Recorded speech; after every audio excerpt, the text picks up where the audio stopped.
If someone kills the person who kept them captive and abused them for months, is that a crime or delayed justice? The latest episode of Emmerdale throws viewers right into that uncomfortable question. In Friday's episode, Bear Wolf finally sat down with a counselor named Lucy and began to talk about the horror he endured on Celia Daniels' farm. What stays with me isn't only what happened to him, it's the fact that for a long time, Bear didn't even believe he was a victim. He returned to the village carrying trauma, yet still convinced that Celia was helping vulnerable people, and that Ray, the man who held him prisoner, was somehow his friend.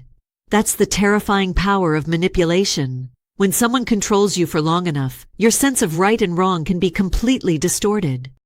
Paddy, his son, tried to help his dad face the truth, but he realized some wounds can't be healed by family love alone. And that's where Lucy comes in. She isn't just a therapist, she's also a survivor of exploitation herself. She knows how to gently reach someone who's still trapped in that dependent, confused mindset. But the session is anything but easy. Every time Lucy speaks the truth, Bear sees Ray in his mind, like a hallucination pushing back against her words. It shows how deeply the fear and control still live inside him. Psychological damage doesn't always scream. Sometimes it just quietly takes root and refuses to let go. The real turning point comes when Bear talks about Anya, his friend and fellow victim, who died because Celia and Ray failed to get her medication for her health problems. Saying it out loud forces Bear to confront something painful. A real friend wouldn't let you die like that, and Ray was never a friend. Then Lucy calls Bear a good man. Just one sentence, but it makes everything collapse. Bear can't carry the weight of his secret anymore. He breaks down and confesses that he killed Ray, the man who kept him captive for months. The episode ends with Paddy watching in horror as his father is taken away in a police car. And to me, that's not just a family tragedy. It's the moment a victim becomes the accused. Actor Joshua Richards has described Bear's killing of Ray as poetic justice.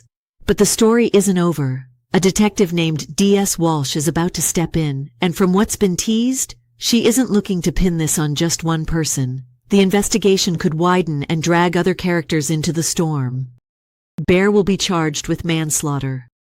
What really hurts is that Bear himself believes he deserves consequences. In his mind, taking a life is still taking a life, even if it happened during a mental collapse and he was barely in control of himself. He holds on to an old-fashioned, almost misguided sense of honor. I did it, so I should pay for it. Even if that self-blame is warped, he clings to it like it's the only right thing left. And that opens up a bigger question. When someone is pushed to the edge by abuse and manipulation, is legal responsibility and moral responsibility ever simple? The law can focus on the act, but does it leave enough space for the context? I have a feeling the next episodes will be even heavier. Not just a legal battle, but Bear's struggle to face himself, his guilt, his trauma, and the question of who he really is after everything he survived. So what do you think? Does Bear deserve punishment? Or was this desperate self-defense? Drop your thoughts in the comments. And if you enjoy this kind of deeper TV breakdown, please hit like and subscribe so we can keep digging into stories with this many layers in the next videos.